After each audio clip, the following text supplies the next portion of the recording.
Hello and welcome to another edition of the Osteopathic Lyceum podcast. I am going to take some time to look at another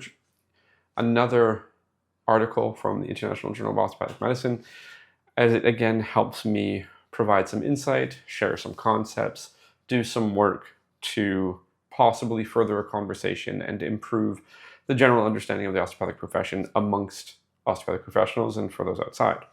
So the one that I'm looking at the moment, it is not a full text article, but it has some fairly important things that will allow us in a very simple way to see what I believe is a pattern, or at least the beginnings of a pattern. There are some very important words that allow for insight into possibly an attempted conceptual shift, right? So I speak about the biopsychosocial model a little bit, or I have more recently spoken about the biopsychosocial model and how I don't think it will do anything for the improvement of the osteopathic profession, because the osteopathic profession happens to be a hands-on manual profession. That is the technical skill set. And in most jurisdictions, osteopathic practitioners do not have any access to providing psychological intervention. So the psychological is off limits. The social may very well be inappropriate as well. One of the things that all healthcare practitioners must be careful of is not blurring essentially the patient-practitioner boundaries. So if you are getting heavily involved in understanding somebody's social circumstances, it's entirely possible that they may attach to a healthcare practitioner inappropriately. So the biopsychosocial model may seem like an interesting idea because the words sound cool, but I don't think it provides much to an actual osteopathic professional with respect to their ability to interface properly with the patient while paying appropriate attention to how they do it. Your technical skill set is hands-on. It is about movement. It is not about the psychology or the sociology of the patient. Those things matter. Those things are real, but they're outside of your scope. They're outside of what you are legally capable of doing in almost every case, unless you have training in psychological professions and interventions. So, lots of preamble. There is an article. The title is Chronic Pain, Complexity, and a Suggested Role for the Osteopathic Profession. This was published on April 25th, 2024 in the International Journal of Osteopathic Medicine. So there is no full text easily available. It's behind a paywall. But what is available will allow me to speak to these concepts. So I will read the abstract. Right? There is a highlight section. I'll read the abstract so that we get a little bit more into what they're attempting to say in very broad strokes, right? So if you see the actual detailed article, there may be some variance within it such that what I'm saying may not properly apply to the article. Completely acknowledge that. So the abstract. Chronic pain is common and has a substantial impact on individuals' lives and the society in which they live. However, current strategies for managing chronic pain have low to moderate efficacy. We present a complexity-informed model of managing chronic pain. Okay, so you can see that the beginning of this is not necessarily looking at how you're interfacing with the person. It couches it in broader society. So to look at it again, to read the particular sentence that would give me that indication, chronic pain is common and has a substantial impact on individuals' lives and the society in which they live. So if you broaden it out to society, then you maybe will catch the eyes or ears or attention of somebody who's an employer, talking to the nature of lost hours of productivity or pay for no productivity, things of that nature, pay into insurance plans and the load that can take on the productivity of a company. You might get their attention, right? So they're couching this in a system or in a societal lens. It's a starting point. Next paragraph or next point, to read again. The authors propose that the biological, psychological, and social factors influencing the experience of chronic pain can be framed as elements of a complex system. One system is understood as a mental model of a set of relationships in the world, and discuss the advantages of this approach. I do not believe that there is any healthcare professional that would not acknowledge that most presentations of patients are multifactorial. depending on your actual skill set, you may not necessarily be able to appropriately interface with those other factors. You have a skill set. Skill sets are narrow. You can interface with the things that fall into your skill set. In osteopathy, it is something is moving or it's not moving from the external environment of observation. Okay, that is what is actually going on. If you look at the behavior of osteopathic manual practitioners, their actual behavior, when done appropriately, is identifying movement restriction, interfacing with movement restriction in an appropriate way that is completely paying attention to the patient and how they respond, which is guided by the barrier concept. Subsequently, they reassess in a trustworthy, reliable way, and either the thing is moving better or it's not. Okay, but the experience, that's a bit of a buzzword for a particular epistemological approach. Epistemology being a theory of knowledge, a theory of truth, a theory of knowledge creation. What can be known, how can it be known, who can it be known by? Those are the types of words that will feed into epistemology. But experience of chronic pain, that is much more of a subjective thing. One of the major problems with symptoms is that they can only be identified by the patient. The practitioner can identify signs, right? Signs are what can be identified by anybody, including the patient. So the practitioner can find a sign, the patient can find a sign, but nobody but the patient can identify a symptom. This is important. This is exceptionally important because the patient is going to judge success not as much on symptom, not as much on sign often, but much more on symptom. That is totally fine, but that is outside of the meaningful locus of control of a practitioner, unfortunately, especially a hands-on manual therapeutic practitioner who is working from the external environment of observation. Okay, to go back to Reed, the learning cycles framework of human learning systems is suggested as an appropriate approach to managing chronic pain. There are 5 elements of the learning cycle: understanding the system, co-design, experimentation, exploration, embedding and influencing, and system stewardship. The authors describe how this could be implemented in osteopathic practice. Okay, so the learning cycles framework, I don't necessarily know it well or at all, but we have a description of terms. Understanding the system, fair enough, that seems reasonable. Co-design, I would make the prediction that what they're going to say is both the patient and the practitioner are going to have influence on what the heck happens. Both of their subjective truths come into play, how they interface with one another, and they co-design a solution. This is a prediction. I didn't read the full article. I'm admitting that. Experimentation, exploration. Terminologically, that is the crux of any form of healthcare.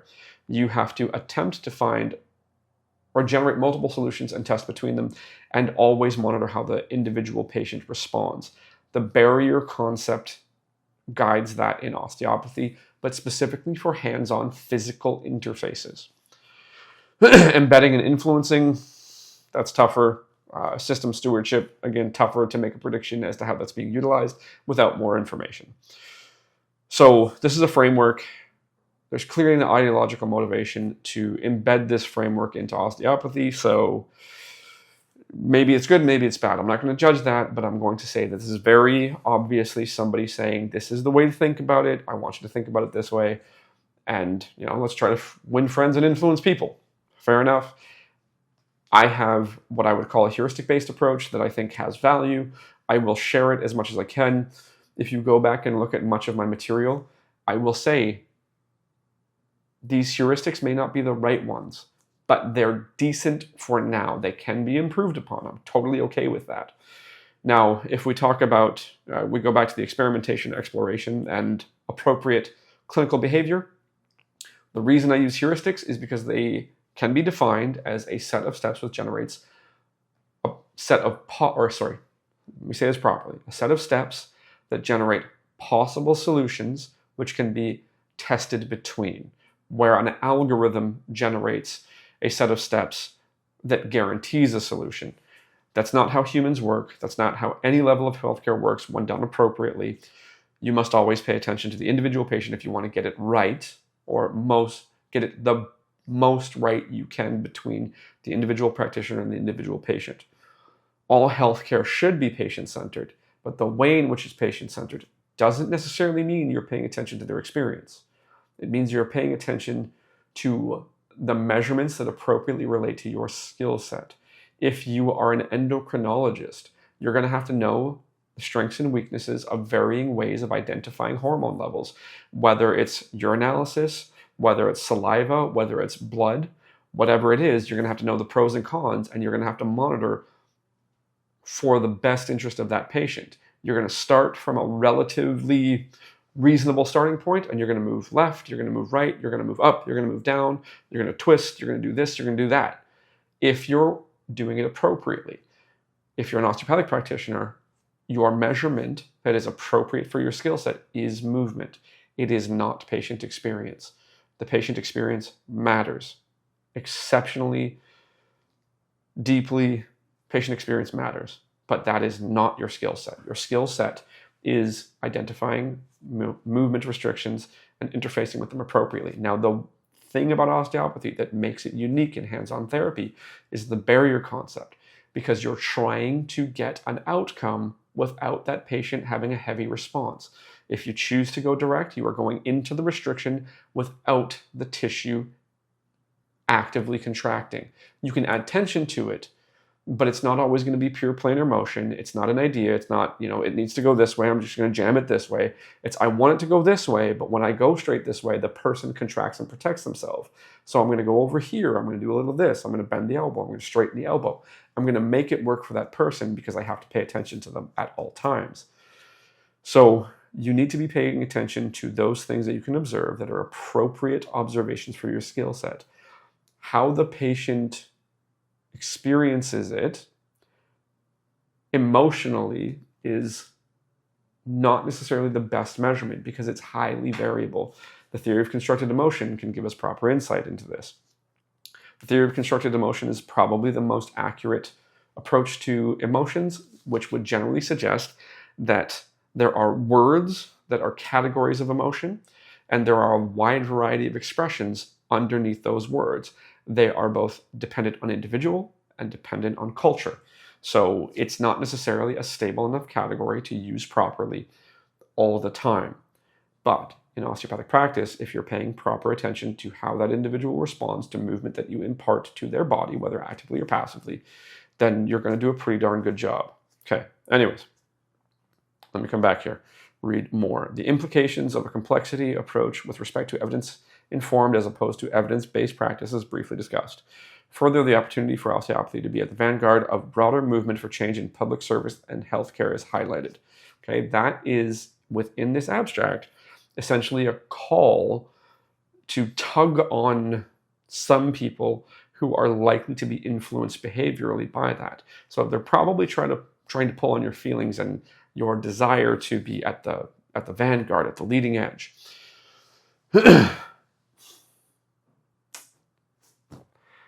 I'm gonna say that this more or less is still pointing in the direction that I think it's pointing in. I'm not going to get there yet, but instead of doing your technical work, your highly skilled work, with respect to helping somebody move physically as appropriately as they can, they're giving you the call to arms. Hey, let's change society. You could predict from something like that this is where constructivism actually helps a little bit, but really cognitive psychology helps just as much, that thinking is dependent on details. So constructivism would suggest that the truth is dependent on the individual, their previous experiences, and the environment of their observation, or their environment of observation. Cognitive psychology would simply suggest that thinking is dependent on details. So constructivism is basically, often, when used inappropriately, just really crappy cognitive psych. So you could predict that they are trying to create activism. I'm not going to say anything good or bad about activism. I am saying that you could predict that this is a call to activism. This is a call to gather osteopathic practitioners together under an idea that would make them politically active and make them push for change. Maybe this is correct, maybe this is not correct, but you could predict this. The next thing in the abstract to read again, applying learning cycles to the context of managing chronic pain requires further research to explore its utility. Learning cycles provide an action research model that would supply rich data by which to understand the efficacy of chronic pain management. Okay. One of the things that you have to understand is that there's an incentive structure within any profession. The incentive structure isn't always money. If you use the concept of incentive structure, you won't get blinded by always looking at money. Sometimes you're looking at behavior too, but there's an incentive structure here. If you are looking at research paper, the incentive structure isn't necessarily money. It's more research paper. Now, more research paper may be related to more money and more success and more accolades, right? All of those are possible, but this is a call to more research papers based on this concept. They're attempting to carve out a niche. When you're talking about research, often when you're trying to create your research question, there's I don't remember it all, but there's it's like the problem gap statement. There's another letter in it. I don't remember, but you identify a problem, you identify a gap, and then you try to go and provide some research that would examine that gap. Right? It's a relatively standard approach. Unfortunately, off the top of my head, I don't remember the other letter in the acronym. But applying learning cycles, so I'm reading again, applying learning cycles to the context of managing chronic pain requires further research to explore its utility. That's a call for these authors to have more publication, right? Yeah, we're going to go get more publication. Now, the incentive structure for somebody who's writing research papers is to write more research papers.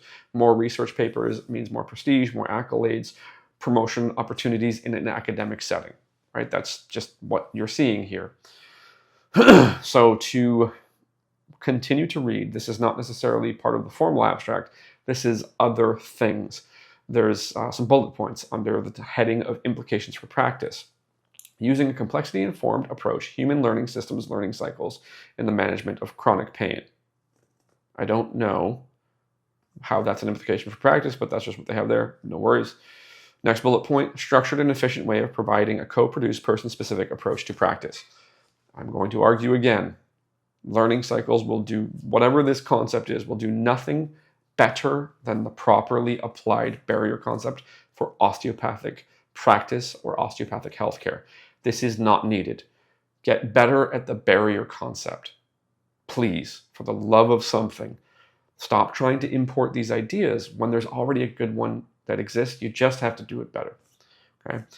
Next bullet point, practical way of incorporating biological, psychological, and social factors influencing the person's experience of chronic pain into management without assuming causal weighting. So that's nice because it sounds like they're responding appropriately to critiques of the biopsychosocial model without assuming causal weighting, right?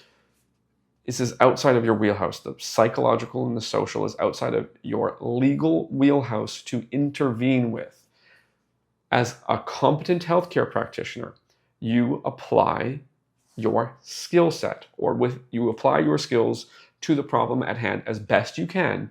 Stay inside that. Stop venturing out into things outside of your technically trained skill set that you have no legal access to doing. Also be careful with respect to an appropriate patient-practitioner relationship, or a therapeutic relationship if you prefer that term. Be careful. You're not psychological professionals if you're an osteopathic practitioner unless you have other training. It's entirely possible that you do, but if you don't, give it a rest. This final one is where the crux of it lies. The crux of what I'm about to try to get to lies. I've already touched on this or pointed in this direction when saying that there's a call to activism or a predictable, possible call to activism. This term and this sentence in this bullet point in the implications for practice is it. Epistemological implications for research and the current understanding of hierarchy of evidence. Okay. The moment you hear epistemology, somebody must be speaking about the philosophy of science. There's just no other way because it's one of the terms with respect to the philosophy of science. Epistemology is a theory of truth, a theory of knowledge creation. You can use different terms. People will. You have an epistemological spectrum. Your epistemology requires an ontology. The ontology in science is the classification system which allows for the comparison of things to understand them, right? So classification and comparison. Whereas philosophically, ontology is the study of reality. What is real, right? What isn't real? There's a spectrum there too. Then there's the axiology. The axiology is essentially the values and value judgments of the researchers. Okay, so this is important. Epistemological implications for research and the current understanding of hierarchy of evidence. Okay, this is setting up something that is attempting to shift a concept. Okay, when somebody says epistemological, you don't often find this from people who are trying to investigate the physical world. You tend to hear epistemology more often engaged when people are more interested in investigating things like subjective experience. Okay? This is not good, this is not bad, this is something to discuss. Constructivists value, right? So there's a value here because they value individual experience, lived experience, or if you hear the term lived experience, or the experience of the patient. That is a constructivist thing. That is focusing on symptom, not sign. Osteopathy is not good at symptom. There are very few healthcare practices that do much to symptom. They do much more to sign in their appropriate technical skill sets. When you hear epistemology, again, you're often hearing from constructivists. You're not often hearing from positivists. Constructivists value the experience of the patient. A good practitioner will also value that. Excuse me. But depending on their technical skill set, they may have minimal influence on it. At the same time as you're applying your technical skill, you're interfacing with another human being. At minimum, don't be a jerk. Be a decent human being. Acknowledge that the other person is a human being. You do not have to interface with their psychological challenges. You do not have to interface with their social challenges. You have to apply your skill set properly. These are separate constructs. The psychological presentation of the patient is separate from the technical skill set, but they happen at the same time between two people. Okay? So, to turn back to epistemology, the constructivist believes fundamentally that truth, this is the epistemology, the theory of truth. Constructivist believes that truth is dependent on the individual, the environment of observation, and the previous experience of the individual. This means fundamentally that there is no such thing as unified or shared truth. It cannot exist. Okay? The positivist or the post-positivist, either one, you can use either term, is the other end of the spectrum that believes fundamentally that there is a singular identifiable truth that can be found with appropriate experimentation, but the experimenter or the observer is always the problem. Both of these have value. Both of these approaches have meaningful value when used appropriately on the appropriate construct. The application of osteopathic manual therapy is a positivist construct. It is not a constructivist construct. However, at the same time as the technical skill set is being applied appropriately in a positivist framework, because there has to be a way to solve this meaningfully, or I have to be able to identify that I can't solve the problem meaningfully. A constructivist approach won't allow for that. A constructivist approach is essentially eternally hopeful. There is no singular truth. You can't find it, so you just keep striving. Whereas the positivist has the opportunity to recognize that the intervention is not going to do what you want.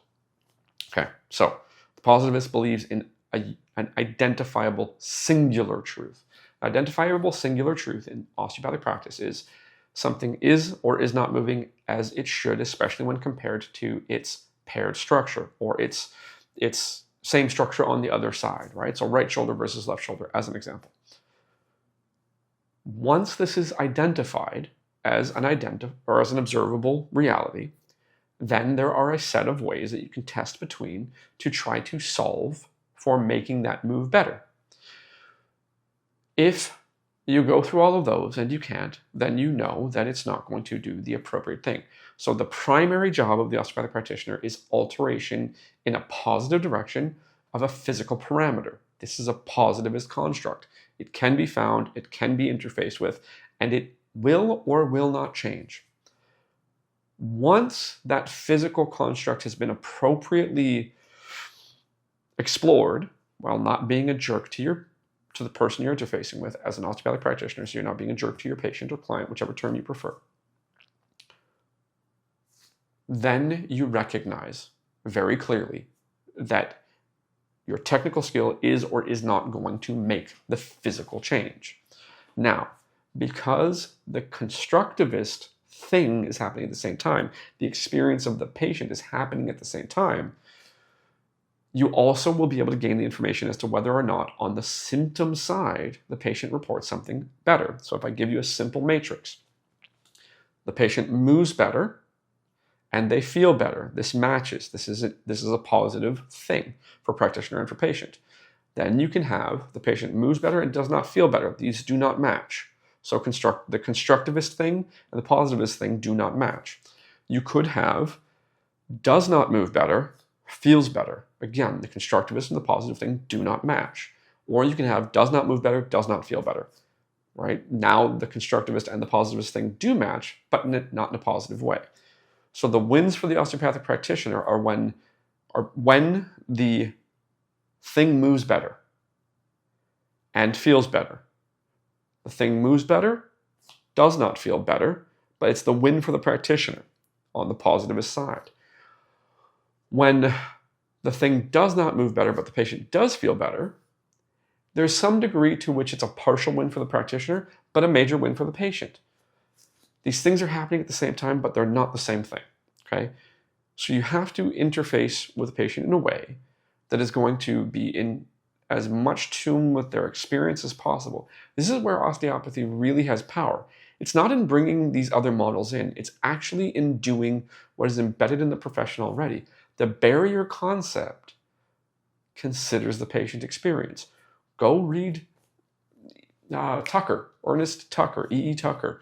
It's his 1917 book, Osteopathic Technic, Technic. The 5 principles of osteopathy. Don't hurt the patient, don't hurt the patient, don't hurt the patient, don't hurt the patient, don't hurt the patient. Okay, this is in early osteopathic writing.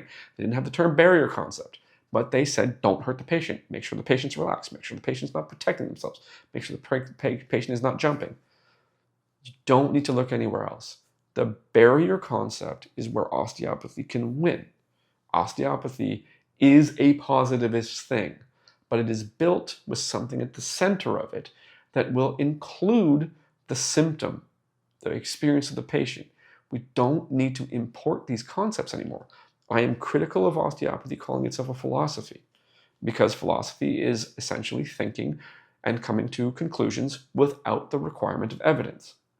I don't think that's what osteopathy should be. I think osteopathy should be positivist, but it's got this fantastic thing embedded in it that allows it to be appropriately constructivist as well. You have to control your behavior as a human being with another human being. Don't be a jerk. Because if you're a jerk, it might mean you have the technical skills to help this person, but they can't approach treatment because you're a jerk. But the barrier concept does what you need. It properly allows for a good application of the physical reality, the positivist reality, and it is properly in tune with the experience of the patient, because the patient is going to be able to give you feedback, whether physical, or it's almost always physical, but in the form of haptic feedback, so they resist your movement, in the form of audible feedback, so they tell you with some abrupt noise that something's happening that maybe isn't in the best interest of the outcome of the treatment. And they can also tell you verbally, right? Or visually. There's visual information. They make a face, they jump, things of that nature. The barrier concept lets you tune into that properly. You don't need a learning cycles model. You don't need the biopsychosocial model. You need to do osteopathy as it is built.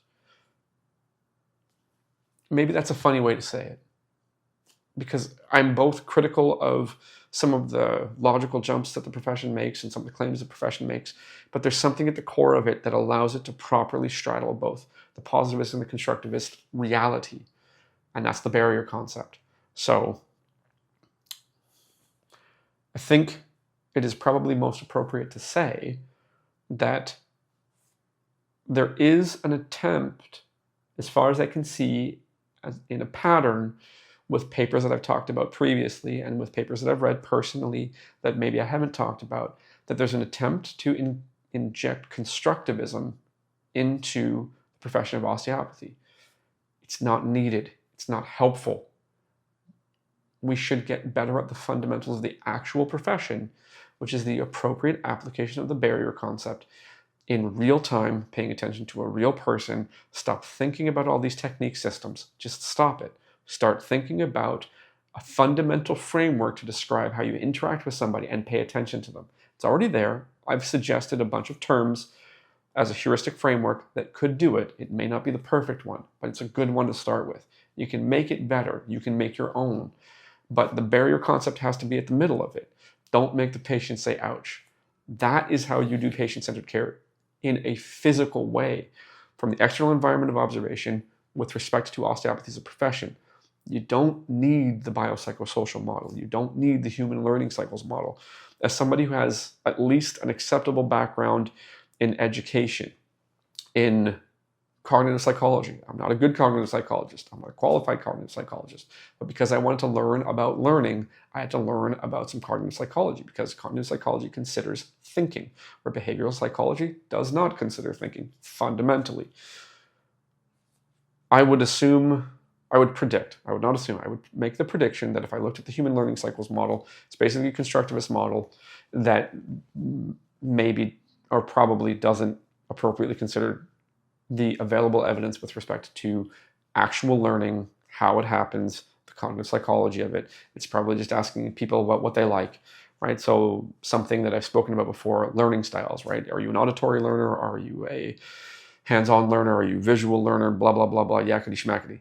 They figured that out by asking people, how do you like to learn, with no related performance data. So it's like asking people, what ice cream flavor do you like? It's not what ice cream flavor do you eat the most, it's what do you say you like for whatever reason. It's basically survey data, which doesn't necessarily help with respect to how you would choose to teach people. You need performance outcome data with respect to choosing how you would teach people. You need performance outcome data with respect to how you would choose to teach people to interface with others in a physical way. We don't need help in the osteopathic profession from other models with respect to how we should interface with human beings. We have the barrier concept that does the job. We don't need any more constructivism. We need to get better at osteopathy. We need to get better at science. And I would say we need to get better at science on the positivist side, not the constructivist side. I'm telling you, there is a movement occurring that isn't obvious to many people, but they're trying to inject constructivism. They're just trying to get you to ask people about their lived experience and forget about the technical skills. There's a pattern here. You don't need it as the osteopathic profession. You don't need it to improve what you're doing. You need the fundamentals of the actual profession to be better understood, better practiced, better discussed, better researched. We don't need the human learning cycles model. We don't need constructivism in the research with respect to actually doing it. We may need constructivism to figure out the customer service side, how you interact with people so that they will approach treatment. That's possible. I'll give you that. But you don't need it for the actual practice of osteopathy. The barrier concept does the trick if you use it to its fullest potential. Pay attention to the patient, pay attention to how they respond, and keep working. And also get away from the technique systems. Use a far transfer paradigm that uses a non-tangible, non-visible problem-solving framework that allows you to make choices that appropriately respond to how the patient is responding. That is primarily guided by the barrier concept. So the top of the hierarchy for osteopathies, don't make them say ouch. It's the barrier concept. So the thing that differentiates osteopathy from all other hands-on professions is the barrier concept. Let's lean into that a little bit more. Let's stop leaning into constructivist models from other paradigms. They're not helping, but somebody's trying. Several somebodies is probably trying to do this.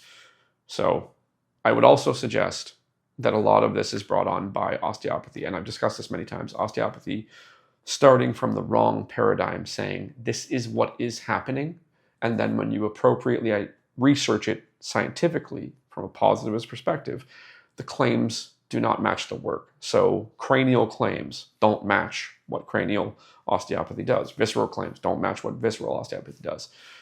We need to come from a much more fundamental place where We have an observation of a general positive range of outcomes. We figure out what the heck is actually happening, what's stable. Then we go looking for stuff. Then we go measuring stuff. We need to stop saying we know what's going on, we're sure of it. There's too much certainty in the claims of osteopathy that has been undercut. So, well, if it's been undercut, then science can't possibly appropriately observe osteopathy because I know what I'm doing for sure. Absolutely. But you know what we need? We need a new scientific paradigm. We need Goethe. We need Goethe, right? The 1800s scientific professional. No, we don't need that. What we need is constructivism. We don't need constructivism. We need to actually get better at observing things with the appropriate methodology. It could be constructivism from time to time. I'm going to tell you it's probably not, almost ever, with osteopathy. It's probably much better positivism that would be beneficial to figure out when the heck something is going to work, when it's not going to work. We don't need the eternal optimism of the lack of existence of shared truth. We need shared truth. You need to be able to tell the patient, it moves better and you may not feel better. It does not move better, but you may feel better. We need to be able to do that better. So anyways, enough for this rant. Thank you for listening up to this point. Hopefully you learned something from it. And quit the constructivism, please. Use the barrier concept better. Get better at the fundamentals, please.